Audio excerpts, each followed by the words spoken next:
का हमारा टॉपिक है एलिमेंट्री पार्टिकल। सबसे पहले हम समझेंगे इसमें एलिमेंट्री पार्टिकल होते क्या है। ऐसे पार्टिकल जिनका कोई सब स्ट्रक्चर ना हो उसे हम क्या बोलते हैं, एलिमेंट्री पार्टिकल।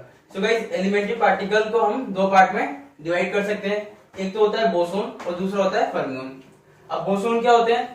बोसोन वो होंगे जो बोस आइंस्टाइन स्टैटिस्टिक्स को फॉलो करेंगे और इनकी स्पिन क्या रहती है, 0 1 2 3 मींस इंटीग्रल मल्टीपल के रूप में होती है। अब फर्मियोन्स क्या होते हैं? फर्मियोन्स होते हैं जो फर्मी-डिराक स्टैटिस्टिक्स को फॉलो करेंगे और इनकी जो स्पिन रहेगी 1/2 3/2 5/2 इस तरीके की होगी, मींस हाफ इंटीग्रल मल्टीपल के रूप में होगी। तो गाइस इतना तो समझ गया हम बोसोन और फर्मियोन्स के बारे में। अब बोसोन को हमने तीन पार्ट में कैटेगराइज कर दिया। कौन कौन से पार्ट हो गए? एक तो हो गया हमारा फोटोन, दूसरा हो गया ग्रेविटोन और थर्ड है मेसोन। जो फोटोन होता है वो क्या होते हैं, ये क्वांटा होता है। किसका? क्वांटा बोल लो या फिर इंटरमीडिएटिंग पार्टिकल हो गया। किसके लिए होता है? जो इलेक्ट्रोमैग्नेटिक फोर्स लगते हैं उसमें जो इंटरमीडिएटिंग पार्टिकल होता है वो होता है हमारा फोटोन, या फिर हम सिंपली कह सकते हैं क्वांटा होता है। वहां पे इंटरमीडिएट जो हमारे इलेक्ट्रोमैग्नेटिक फोर्स होते हैं उसका क्वांटा। इसी तरीके से ग्रेविटोन्स भी क्वांटा होता है। किसका? ये होता है ग्रेविटेशनल फोर्स का, या फिर ग्रेविटेशनल फोर्स में जो इंटरमीडिएटिंग पार्टिकल होता है वो क्या होता है, ग्रेविटोन्स होता है। अब जो मेसन होते हैं ये होते हैं क्या, ये क्वांटा होते हैं। किसके? जो हमारे स्ट्रॉन्ग इंटरेक्शन होता है उसके लिए क्वांटा जो होता है वो हमारा मेसोन्स होते हैं। ठीक है, तो ये किसके लिए, ये रिस्पॉन्सिबल होते हैं स्ट्रॉन्ग इंटरेक्शन फोर्स के लिए। अब एक चीज इसमें इंपॉर्टेंट है हमें समझने के लिए कि स्पिन जो होती है इसकी फोटोन्स की वो 1 होती है और जो ग्रेविटॉन्स होती है इसकी स्पिन होती है कितनी, इसकी होती है 2। और इसी तरीके से मेसोन की जो स्पिन होती है वो होती है 0। तो गाइस ये याद रखना है, फोटोन की स्पिन 1 होती है, ग्रेविटोन की स्पिन 2 होती है, ये S=2 है। तो ग्रेविटोन की स्पिन कितनी हो गई, 2 हो गई। और मेसोन की स्पिन कितनी होती है, 0 होती है। ये जितने भी मेसोन्स हैं, पायोन्स हो गए, कायोन्स हो गए, जीटा हो गए, इनकी स्पिन कितनी होगी, 0 हो गई। अब मेसोन्स को हमने कितने, 3 पार्ट में कैटेगराइज कर दिया। पायोन्स है, पायोन्स में क्या है, pi positive, pi negative and pi 0। फिर कायोन से के पॉजिटिव, के जीरो का bar and K negative, and then zeta है हमारे पास। इसे इस तरीके से रिप्रेजेंट कर देते हैं। इसके ऊपर जो 0 दिख रहा है वो इसके ऊपर चार्ज है। यहाँ जितने भी हमने पार्टिकल लिखे हैं, pi positive, pi negative and pi 0, ये क्या है, इनके ऊपर चार्ज है। यहाँ पे पॉजिटिव चार्ज है, ये नेगेटिव चार्ज है, ये 0 चार्ज है।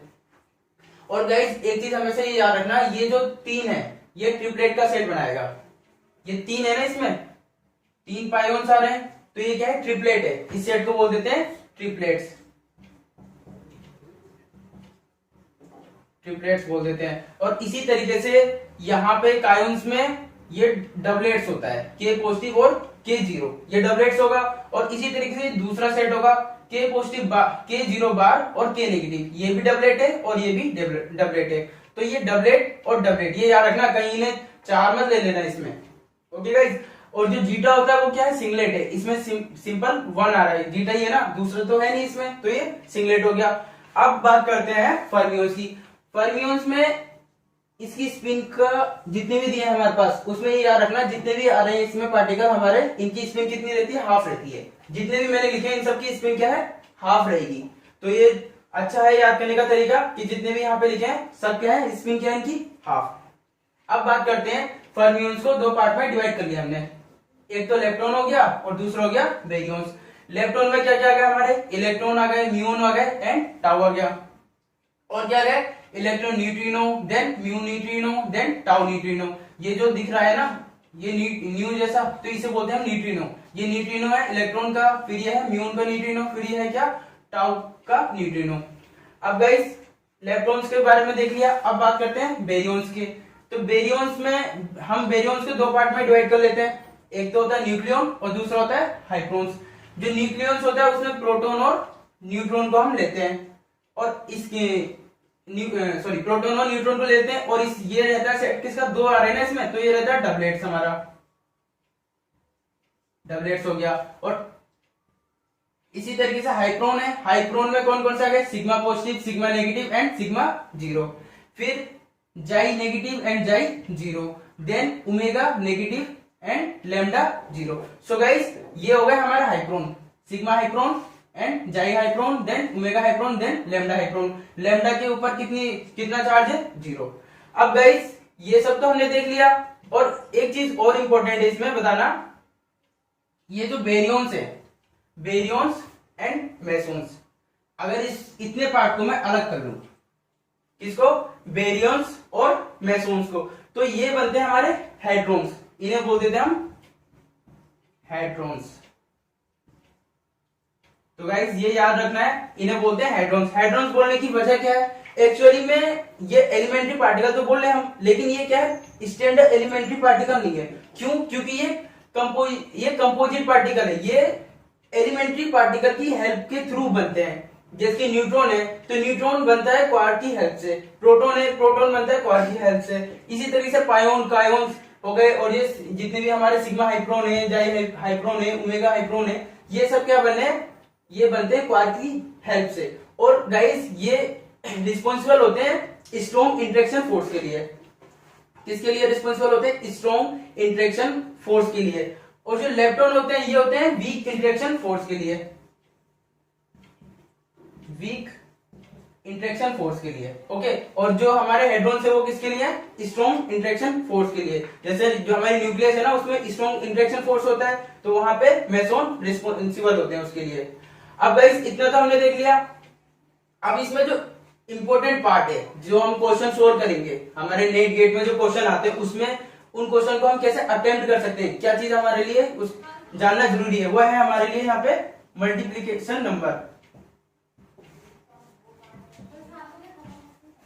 Multiplication number. सो गाइस ये मल्टीप्लीकेशन नंबर होता क्या है? इसे हम m से रिप्रेजेंट करते हैं, और इसकी वैल्यू कितनी होगी, कैसे निकालेंगे इसकी वैल्यू?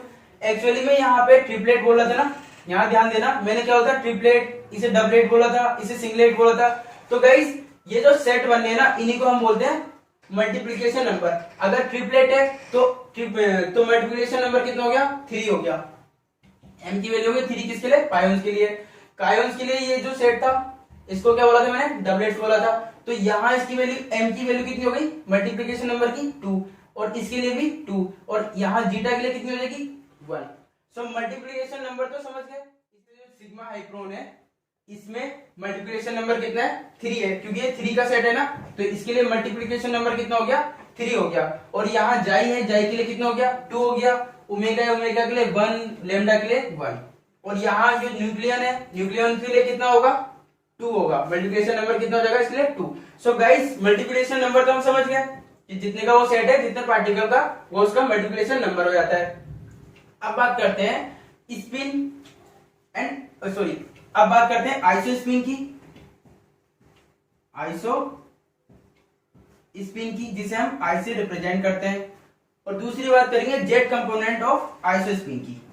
पहला बात करेंगे आइसो स्पिन की, ठीक है, और दूसरी बात करेंगे हम Z component of isospin की।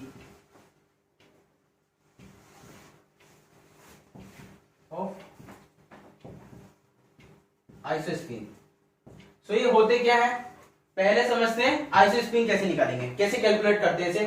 तो गाइस बहुत सिंपल फॉर्मूला है इसका, उसे अप्लाई करना है, उससे हम डायरेक्टली निकाल सकते हैं। तो स्पिन के लिए जो हमारी आइसो स्पिन है उसके लिए फॉर्मूला होता है m-1/2। क्या होता है फॉर्मूला?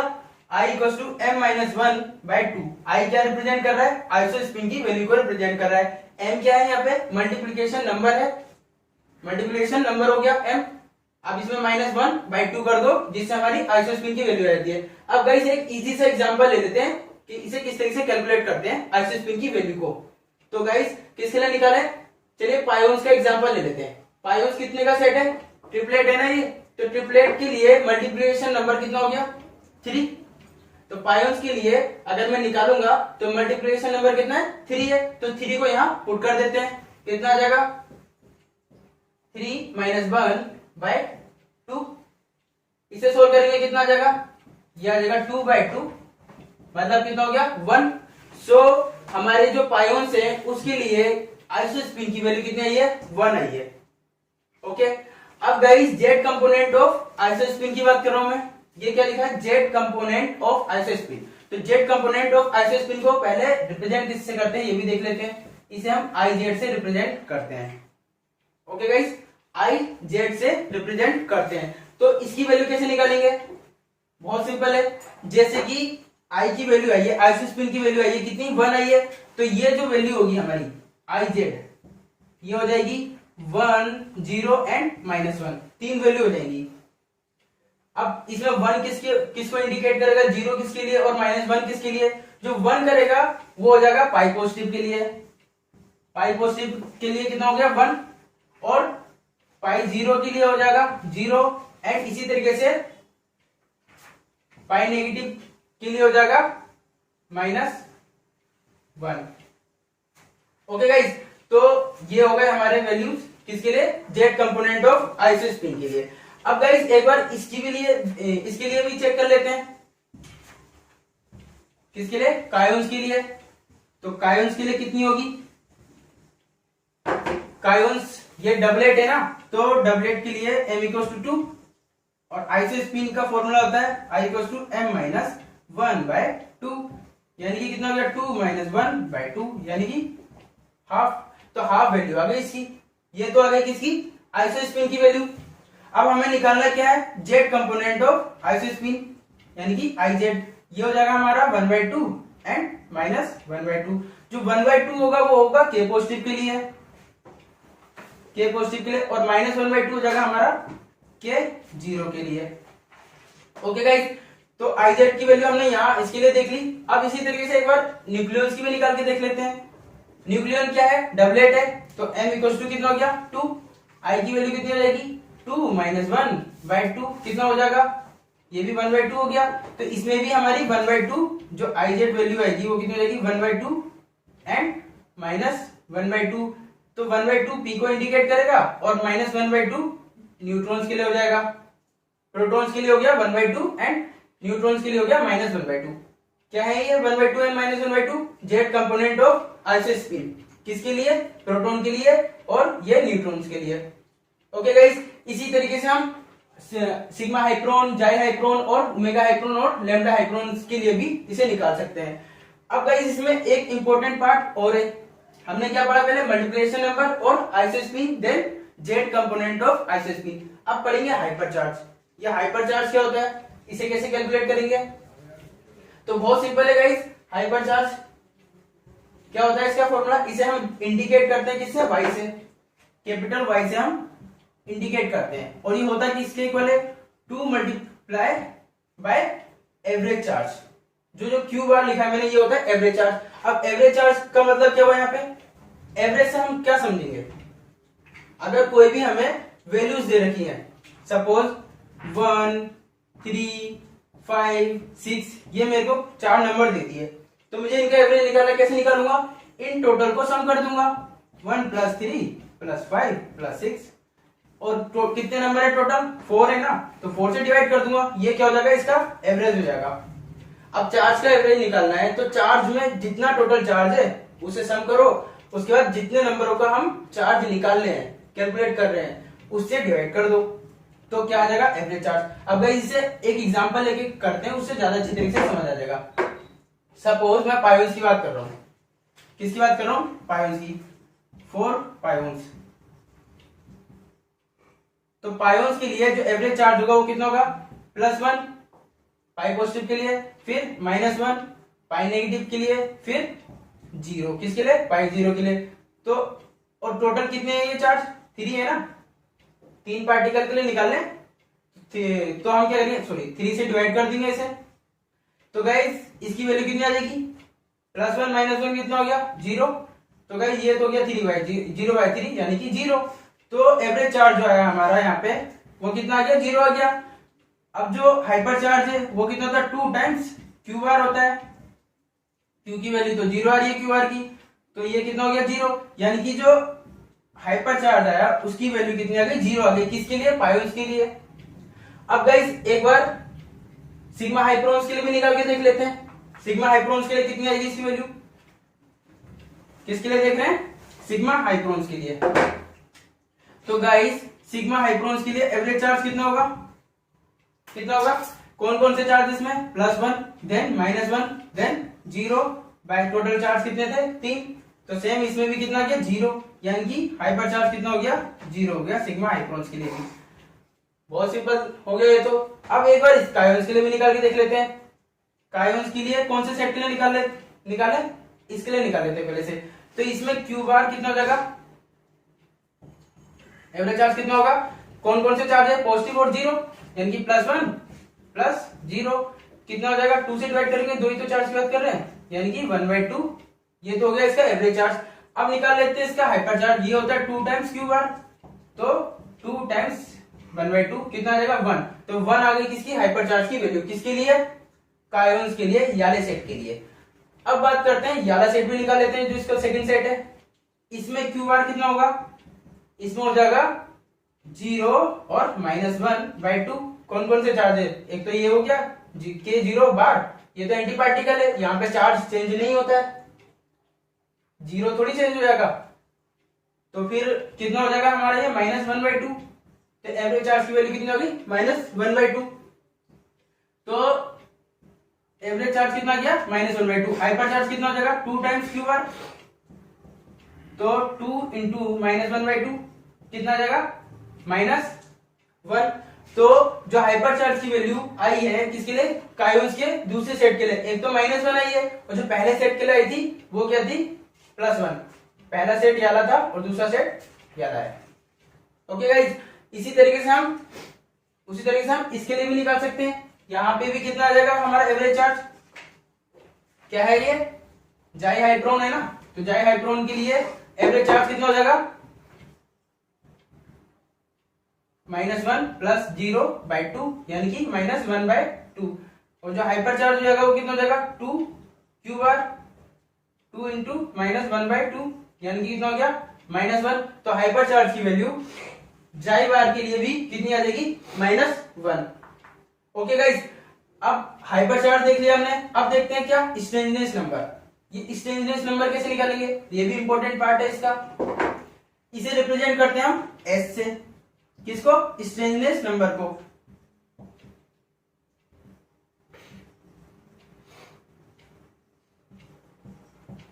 स्ट्रेंजनेस नंबर को किससे रिप्रेजेंट करते हैं, Y - B से। Y क्या होता है इसमें हाइपर चार्ज, और ये B जो है ये नया टर्म आ गया यहाँ पे। B क्या होता है, B होता है हमारा यहाँ पे बेरियन नंबर। तो बेरियंस नंबर क्या हो जाएंगे गाइस, बहुत सिंपल है। अगर हम बेरियंस की बात करते हैं, कोई भी पार्टिकल अगर हमारे बेरियंस में से उठाता हूं मैं, तो उसके लिए बेरियंस नंबर हो जाएगा 1। कैसे, सपोज अगर मैं प्रोटॉन की बात कर रहा हूं तो इसके लिए बेरियंस नंबर कितना हो गया 1। अगर मैं न्यूट्रॉन की बात करूंगा तो इसके लिए बेरियंस नंबर कितना हो जाएगा 1। अब सपोज मैं सिग्मा पॉजिटिव की बात करूंगा, इसके लिए क्या हो जाएगा बेरियंस नंबर 1। अब सपोज सिग्मा नेगेटिव की बात करूंगा, इसके लिए क्या हो जाएगा, इसके लिए भी क्या हो जाएगा 1, क्योंकि ये सब बिलोंग कर रहे हैं किससे, बेरियन में से। अब मैं बात करता हूं इलेक्ट्रॉन की, तो ये क्या बेरियंस नंबर इसके लिए 1 होगा, नहीं होगा। क्यों, क्योंकि ये तो इलेक्ट्रॉन में से है ना, तो इलेक्ट्रॉन तो बेरियंस हो नहीं सकते, तो इसके लिए बेरियंस नंबर कितना हो जाएगा 0। तो याद रखना है, अगर बेरियंस की बात करेंगे तो बेरियंस नंबर 1 होगा, और बेरियंस की बात नहीं कर रहे हैं तो वहां पे बेरियंस नंबर कितना हो जाएगा 0। सो गाइस, अब S निकालना मुझे, S है स्ट्रेंजनेस नंबर। कैसे निकालेंगे, कोई एग्जांपल ले लेते हैं इसे समझने के लिए। सपोज कायोन्स का मैंने एग्जांपल ले लिया, तो कायोन्स की एग्जांपल के लिए S की वैल्यू निकालना चाह रहा हूं, तो सबसे पहले मुझे पता होनी चाहिए इसके लिए Y कितना होगा। तो Y हम अभी निकाल चुके हैं, Y की वैल्यू इस सेट के लिए कितनी आई थी 1। और गाइस ये बेरियंस तो है नहीं, ये तो म्यून्स मेसोन्स है ना, तो बेरियंस नहीं है, तो इसके लिए B की वैल्यू कितनी हो जाएगी 0। तो गाइस S की वैल्यू कितनी आ गई 1 आ गई, किसके लिए, कायोन्स के, ये फर्स्ट सेट के लिए। ओके गाइस, अब इसका दूसरे सेट के लिए देख लेते हैं। यहां पे S की वैल्यू कितनी हो जाएगी, यहाँ पे S की वैल्यू, यहाँ Y की वैल्यू कितनी आई थी -1 आई थी। अब B के लिए वैल्यू कितनी थी इसकी, B की वैल्यू तो 0 होगी ना, बेरियंस तो ये है नहीं, मेसोन्स है, तो इसके लिए S की वैल्यू आ गई -1।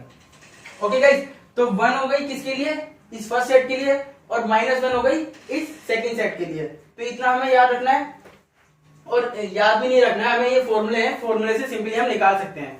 तो बहुत सिंपल है फॉर्मूले, जस्ट फॉर्मूले, और फॉर्मूले भी इतने ज्यादा टफ नहीं है कि ना याद नहीं रख सकते, हम बहुत इजीली याद हो जाएंगे, क्वेश्चन करेंगे 2-3 बहुत इजीली याद हो सकते हैं। अब गाइस एक एग्जांपल और देख लेते हैं इसका, इसे इन्हें निकालने के लिए, ये न्यूक्लियॉन्स के लिए। तो न्यूक्लियॉन्स के लिए कौन कौन से पार्टिकल इसमें, प्रोटॉन और न्यूट्रॉन। इसके लिए वाई कितना आया था हमारा, इसके लिए शायद नहीं निकाला था हमने। एवरेज चार्ज कितना होगा इसके लिए, इसके लिए एवरेज चार्ज होगा +1 0/2, यानी कि 1/2 इसका एवरेज चार्ज है। y कितना हो जाएगा इसमें 2 टाइम्स 1/2, यानी कि कितना हो गया, ये 1 हो गया। तो इसमें जो हमारी हाइपर चार्ज की वैल्यू है वो कितनी है, 1 आई है। किसके लिए, न्यूक्लियॉन्स के लिए, जिसमें प्रोटॉन और न्यूट्रॉन है। अब इसके लिए स्ट्रेनजेस नंबर निकाल के देखते हैं। सो गाइस स्ट्रेनजेस नंबर का फॉर्मूला होता है y - b। y की वैल्यू कितनी आई है, 1 आई है। और इसमें b की वैल्यू कितनी होगी, b क्या है, बेरियंस नंबर, कितना होगा, बेरियंस नंबर होगा 1। क्यों, प्रोटॉन और न्यूट्रॉन की बात कर रहा हूं, और ये डिपेंड, ये किस में से बिलोंग कर रहे हैं, बेरियंस में से बिलोंग कर रहे हैं। तो इसके लिए कितनी हो जाएगी बेरियंस नंबर की वैल्यू, 1 हो जाएगी, यानी कि 1 रख देंगे। कितना जगह से सॉल्व करके 1 - 1 कितना होता है, 0। तो s की वैल्यू किसके लिए, न्यूक्लियॉन्स के लिए कितनी आई, 0 आ गई। अब गाइस ये तो निकाल लिया, अब हम इनको भी निकाल के सोल्व करके एक टेबल बना लेते हैं, जिससे क्या होगा, ये जितनी भी वैल्यूज है हमें इजीली हम समझ पाएंगे और लर्न कर सकते हैं। सो गाइस अब हम देख लेते हैं जितने भी एलिमेंट्री पार्टिकल है उनकी प्रॉपर्टी को एक टेबल में लिख लेते हैं, ठीक है, जिससे क्या होगा, इन्हें याद करने में आसानी रहेगी। तो इन्हें कैटेगरी में देख लेते हैं। कैटेगरी, एक जगह मैंने कैटेगरी लिख दिया, पार्टिकल, स्पिन और उनकी जितने भी प्रॉपर्टी है। इलेक्ट्रॉन ले लिया, मेसॉन्स ले लिया। इलेक्ट्रॉन्स में हमारे क्या क्या गए, इलेक्ट्रॉन, फिर इलेक्ट्रॉन न्यूट्रिनो, फिर म्यून हो गए, फिर म्यून न्यूट्रिनो, फिर टाउ हो गए और टाउ न्यूट्रिनो। तो ये आ गए हमारे इलेक्ट्रॉन्स हो गए। अब मेसॉन्स में क्या हो गया, पाई हो गया, पाई ये था ना triplet, pi positive, pi 0 and pi negative. इसी तरीके से कायोन्स में हो गई है, काई पॉजिटिव, काई 0 एंड काई 0 बार, फिर काई नेगेटिव, कायोन नेगेटिव एंड ईटा 0। तो ये हो गए हमारे मेसॉन्स। अब इनकी इलेक्ट्रॉन्स जो थे, इनकी स्पिन कितनी बताई थी मैंने, ये फर्मियोन्स है ना, तो इनकी जो स्पिन होगी वो कितनी होगी, 1/2 थी। सबके लिए 1/2 बताया था मैंने, तो सिंपली 1/2 लिख देंगे सबके लिए जितने भी है इसमें। तो 1/2 इनकी स्पिन हो गई। अब गाइस जो इसमें आइसो स्पिन की बात कर रहे हैं, आइसो स्पिन ये क्या होता है, वीक इंटरेक्शन फोर्स की क्वांटा होते हैं। तो इसमें वीक इंटरेक्शन में जो आइसो स्पिन होती है वो कैलकुलेट नहीं हो पाती है, मेजरेबल नहीं होती है, तो इसके लिए तो हम ये नहीं निकाल पाते हैं। और बाकी हमारा जो हाइपर चार्ज है इसकी वैल्यू रह जाती है 0, सभी के लिए हो जाएगी 0। और जो बेरियंस नंबर है, अब ये लेप्टॉन्स नंबर की बात कर रहे हैं, लेप्टॉन है ना, तो लेप्टॉन के लिए बेरियंस नंबर कितना होगा, 0 ही होगा। अब बेरियंस के लिए तो लेप्टॉन्स के लिए तो बेरियंस नंबर नहीं हो सकता ना, तो ये कितना हो जाएगा 0। तो सभी के लिए क्या आ गई वैल्यू इसकी 0, क्यों, बेरियंस नहीं है तो बेरियंस नंबर 0 हो गया। अब बात करते हैं, इसको देखते हैं पहले एल को। एल क्या है, लेप्टॉन नंबर है। हम बात किसकी कर रहे हैं, लेप्टॉन की, तो लेप्टॉन्स नंबर कितना हो जाएगा 1। लेप्टॉन की बात करेंगे तो लेप्टॉन नंबर कितना होगा 1, तो ये हो जाएगा 1 1 1 1 1 एंड 1। किसके लिए है ये, लेप्टॉन्स के लिए। लेप्टॉन्स है तो लेप्टॉन नंबर 1। अब स्ट्रेननेस देख लेते हैं। स्ट्रेननेस कैसे निकालते थे, क्या था फॉर्मूला, S = y - b, ये तो था फॉर्मूला। अब गाइस इसमें y की वैल्यू कितनी है, सब में 0 है, और b की वैल्यू कितनी है 0 है, तो स्ट्रेननेस कितनी हो जाएगी इसकी 0 0 0 0 0 0। तो सभी के लिए स्ट्रेननेस भी कितनी आ गई, 0 आ गई। तो लेप्टॉन जितने भी हो उसमें स्ट्रेननेस नंबर 0 रहेगा, जितने भी है। अब बात करते हैं मेसॉन्स की। तो मेसॉन्स में हमारे पास ये पार्टिकल है। तो अब क्या करते हैं, इनकी स्पिन कितनी बताई थी मैंने, इनकी स्पिन होती है 0, जितनी भी है सबकी स्पिन कितनी थी 0। तो इनकी स्पिन लिख दी हमने, सबकी कितनी है 0 हो गई। अब गाइस स्पिन तो देख ली, अब आइसो स्पिन की बात करते हैं। तो आइसो स्पिन हमारी पायोन्स के लिए कितनी आई थी 1 1 1। कैसे निकाली थी एक बार फिर से बता देता हूं मैं, I = था m-1/2। अब ये क्या है, पायोन्स क्या है, ट्रिपलेट है, तो ट्रिपलेट के लिए 3, m की वैल्यू 3 हो गई, -1/2, इसे सोल्व करेंगे कितना आएगा 2/2 यानी कि 1। तो इसमें जो आइसोस्पिन की वैल्यू थी कितनी आई है 1 आई है, किसके लिए पायोन्स के लिए। तो 1 1 एंड 1, तो तीनों के लिए कितनी हो जाएगी 1 1 1।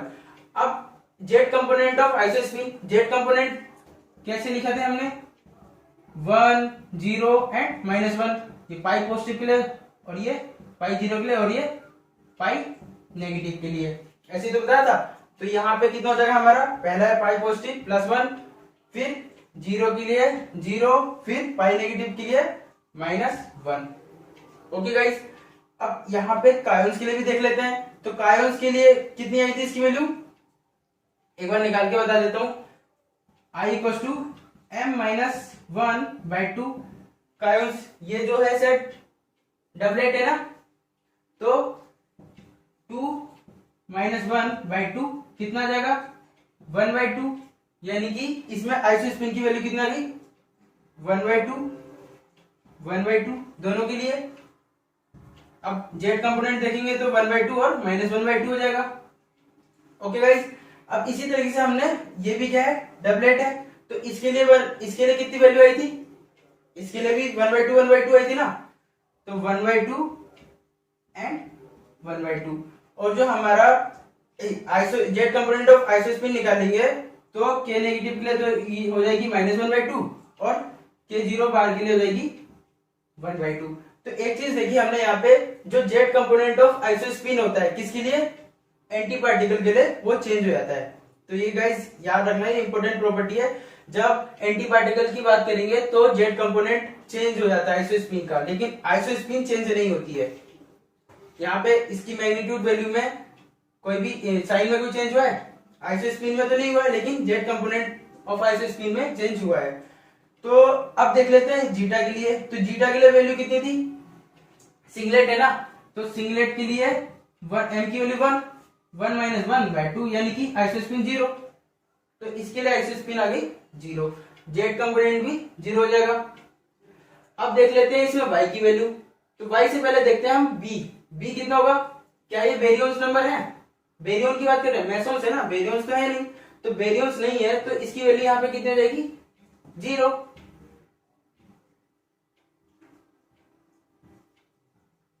ये हो गई 0 सभी के लिए, क्यों, क्योंकि मेसोन्स है, बेरियंस नहीं है। अब देख लेते हैं एल की वैल्यू कितनी होगी, एल की वैल्यू भी 0 हो जाएगी, क्यों, क्योंकि ये लेप्टॉन्स नहीं है। अगर लेप्टॉन्स की बात करेंगे तब एल की वैल्यू 1 होती है, अगर लेप्टॉन्स की बात नहीं कर रहे हैं तो एल की वैल्यू कितनी होती है 0, तो यहाँ पे कितनी हो जाएगी 0 वैल्यू हो जाएगी सबके लिए।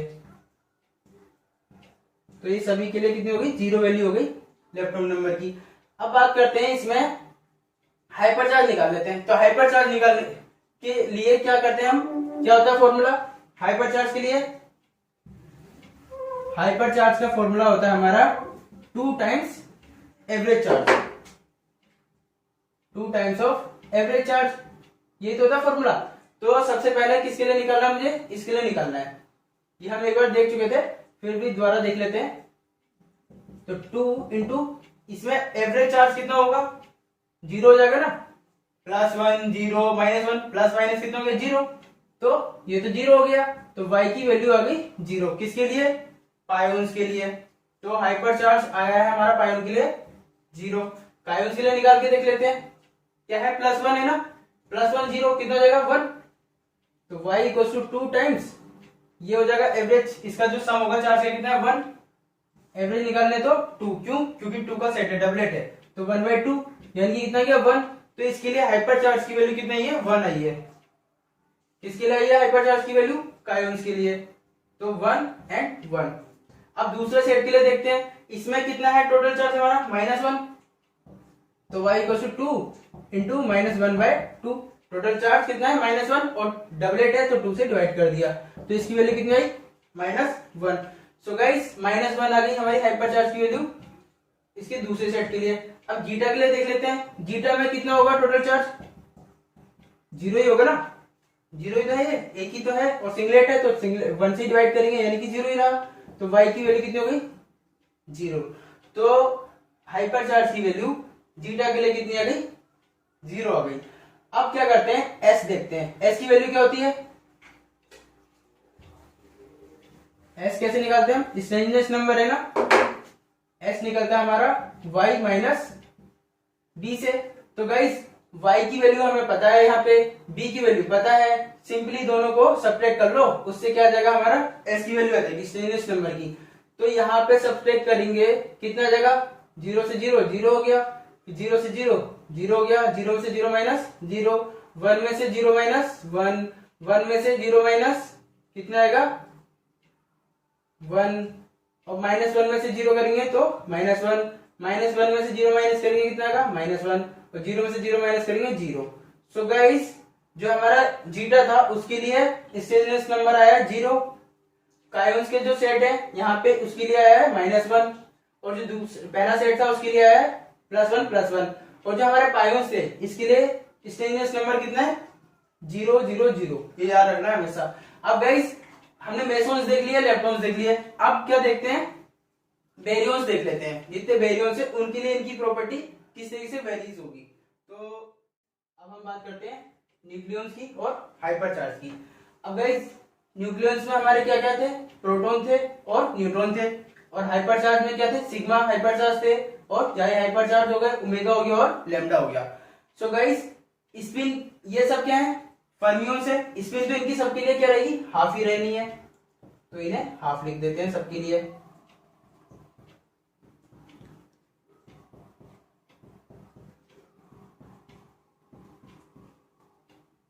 क्योंकि स्पिन सबके लिए हाफ हो गई। ओके गाइस अब देखते हैं क्या आइसोस्पिन। तो आइसोस्पिन न्यूक्लियॉन्स के लिए कितनी थी, हमने निकाली थी ना, कितनी आ रही थी, एक बार बता देता हूं मैं। फॉर्मूला क्या था, m-1/2 ये तो था, और ये क्या है डबलेट है, तो m कितना हो जाएगा 2, मल्टीप्लिकेशन डबलेट मींस मल्टीप्लिकेशन कितना हो गया 2 हो गया, तो 2 - 1/2 कितना आ जाएगा 1/2 सिंपली। सो आइसोस्पिन की वैल्यू कितनी हो गई 1/2 हो गई इसके लिए भी। और जेड कंपोनेंट ऑफ आइसोस्पिन कितना हो जाएगा, पहले के लिए हो जाएगा प्रोटॉन के लिए हो जाएगा 1/2 और न्यूट्रॉन के लिए हो जाएगा -1/2। अब इसी तरीके से आइसोस्पिन इसके लिए निकालेंगे तो कैसे निकलेगी, I = 3 - 1/2। 3 क्यों रखा, मल्टीप्लिकेशन नंबर जो होगा वो कितना होगा 3, क्यों ट्रिपलेट है ना ये, इसलिए 3 होगा इसका मल्टीप्लिकेशन नंबर। तो 3 - 1/2 कितना हो जाएगा 2/2, यानी कि कितना हो गया 1। सो आइसोस्पिन की वैल्यू इसके लिए आई है 1 1 1। ओके गाइस अब उसके बाद जेड कंपोनेंट ऑफ आइसोस्पिन कितना हो जाएगा 1 0 एंड -1।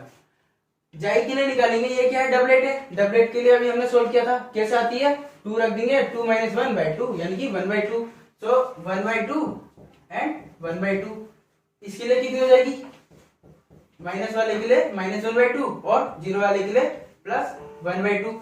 अब गाइस ओमेगा के लिए देख लेते हैं कितनी आएगी आइसोस्पिन की वैल्यू, ये क्या है सिंगलेट है, सिंगलेट के लिए क्या हो जाएगा 1 - 1, m की वैल्यू 1 -1 कितना हो गया 0, तो ये हो गई इसकी आइसोस्पिन 0, ये भी 0, और ये भी सिंगलेट है इसके लिए भी 0 और इसके लिए भी 0, जेड कंपोनेंट भी 0 हो जाएगा।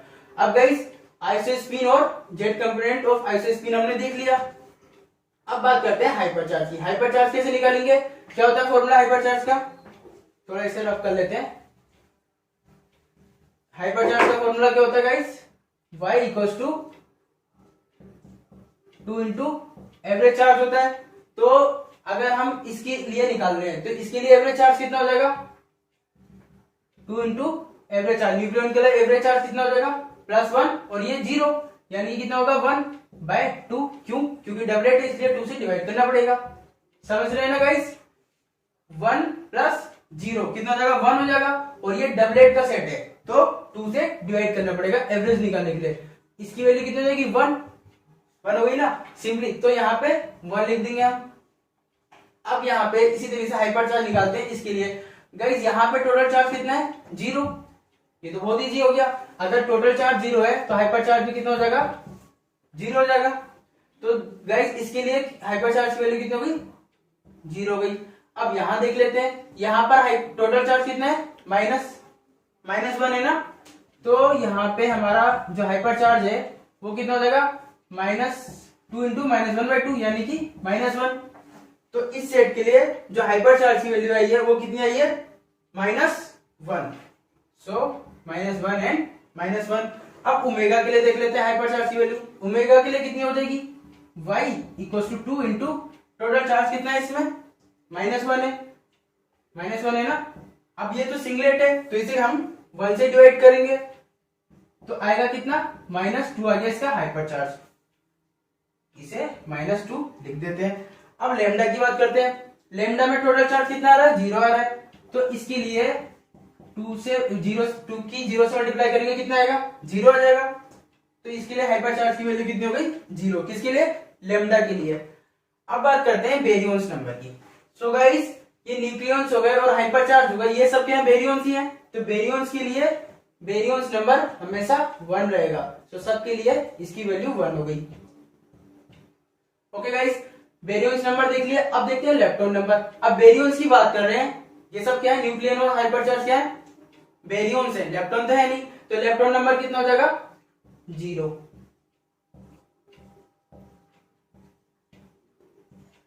सो ये हो गया हमारा 0। अब गाइस बात करते हैं किसकी, स्टेनलेस नंबर की। सारी चीज आ चुकी हैं, बस स्टेनलेस नंबर रह गया यहाँ पे। सो स्टेनलेस नंबर निकालने के लिए भी एक सिंपल फॉर्मूला हम यूज कर रहे हैं ना। क्या होता है वो formula, S equals to Y minus B, S equals to Y minus B. So y की वैल्यू हमें पता है, यहाँ पे b की वैल्यू पता है, सिंपली y में से b माइनस करते हैं, आ जाएगा हमारा s। तो गाइस यहाँ पे माइनस करेंगे 1 में से 1 कितना आ जाएगा, 0। यहाँ करेंगे कितना आ जाएगा, 0। 1 में से 1 माइनस कर दिया, क्यों, s की जो वैल्यू है वो कितनी है, y माइनस b है। सो y की जितनी वैल्यू है उसमें से b को सब्ट्रैक्ट करना है। तो 1 माइनस 1 0, 1 माइनस 1 0। अब यहाँ पे 0 में से -1 करेंगे कितना आ जाएगा, -1। फिर यहाँ पे 0 में से -1 करेंगे कितना आएगा, -1। फिर यहाँ करेंगे कितना आएगा, -1। अब गाइस यहाँ -1 है, इसमें -1 करना है हमें। s इक्वल टू y की वैल्यू -1 और इसमें से -1 करना है, कितना आ जाएगा, -2। सो इसके लिए तो -2 आ गई और यहाँ भी सेम वही, तो -2। ये कितना है, -2। अब गाइस यहाँ पे कितना है, -2 है और इसमें से क्या करना है मुझे, -1 करना है। कितनी वैल्यू है y की, -2। कितना माइनस करना है, 1। तो कितना आ जाएगा इसके लिए, -3। अब यहाँ पे 0 में से -1 करूंगा, कितना आ जाएगा, -1। तो लेमडा के लिए स्टेनलेस नंबर कितना रहता है, -1 और ओमेगा के लिए स्टेनलेस नंबर कितना रहता है, -3। ये क्वेश्चन एग्जाम में आ चुका है, गेट के एग्जाम में, कि लेमडा की जो स्टेनलेस नंबर, ऐसा कौन सा पार्टिकल है जिसके लिए स्टेनलेस नंबर -3 रहता है। तो सिंपल आंसर है कितना, लेमडा। सो गाइस इतना हमने देख लिया। अब हम बात करते हैं पार्टिकल और एंटी पार्टिकल में, उनकी प्रॉपर्टी में क्या क्या चेंजेस होते हैं। पार्टिकल और एंटी पार्टिकल की प्रॉपर्टी देखेंगे कि इसमें क्या सिमिलरिटी है और क्या डिफरेंस है। सो गाइस सबसे पहले बात करते हैं मास की। मास अगर हम पार्टिकल और एंटी पार्टिकल में देखेंगे तो मास हमेशा सेम रहता है। ओके गाइस, देन स्पिन भी क्या रहती है, सेम रहती है। चार्ज सेम तो रहेगा लेकिन इनका जो साइन होता है वो क्या हो जाता है, चेंज हो जाता है। जैसे कि सपोज अगर कहीं पे +1 है तो वो हो जाएगा -1। तो इतना इसमें चेंजेस आ जाते हैं।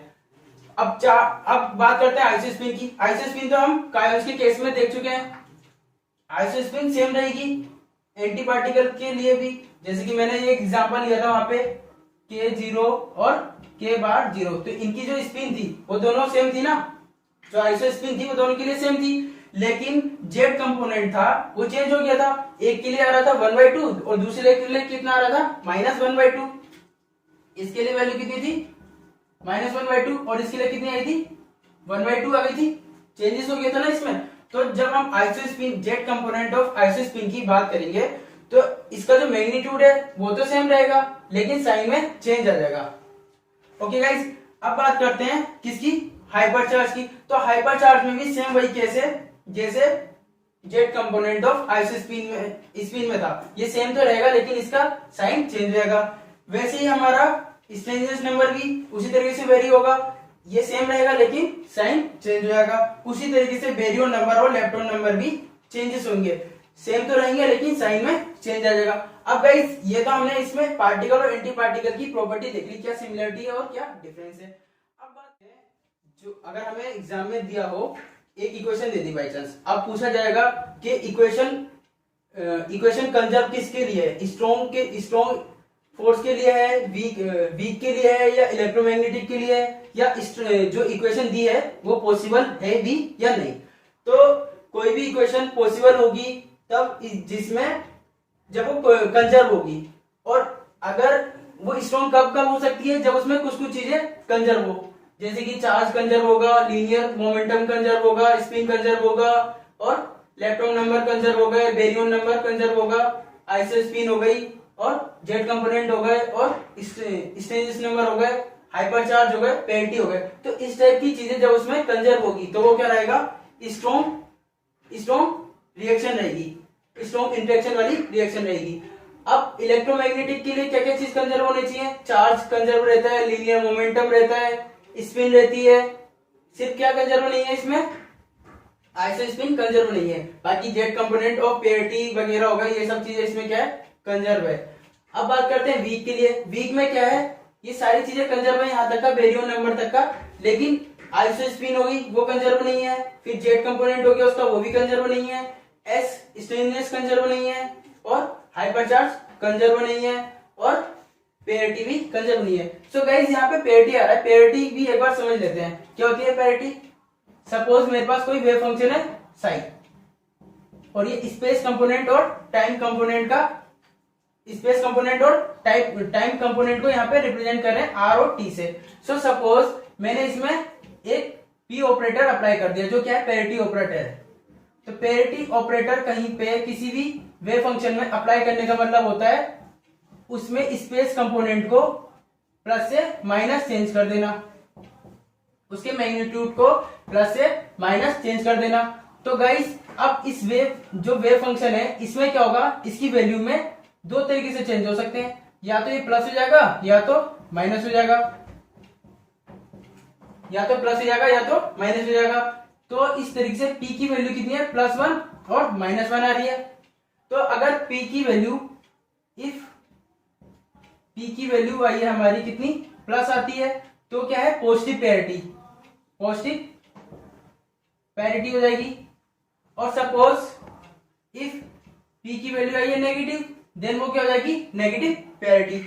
और गाइस यहाँ पे लीनियर मोमेंटम लिखा है, लीनियर मोमेंटम क्या होता है, p, और ये कंजर्व कब रहता है, इसे हम f से रिप्रेजेंट करते हैं ना, f इक्वल टू dp/dt लिखते हैं। अगर f की वैल्यू कितनी है, 0 के इक्वल है, तो p कितना हो जाएगा, कांस्टेंट, p हो गया कांस्टेंट। यानी कि अगर कोई भी आउटर फोर्स यहाँ पे मौजूद नहीं है तब जाके p क्या होगा, कंजर्व होगा। सो गाइस ये चीजें हमें याद रखनी है, इससे हम डिफरेंशिएट कर सकते हैं कि कौन सी रिएक्शन वीक है, कौन सी स्ट्रॉन्ग है, और कौन सी इलेक्ट्रोमैग्नेटिक रिएक्शन है। तो इस तरीके से हम निकाल सकते हैं। और गाइस अब इस जो नेक्स्ट वीडियो आएगी मेरी, उसमें मैं इससे रिलेटेड क्वेश्चन कराऊंगा।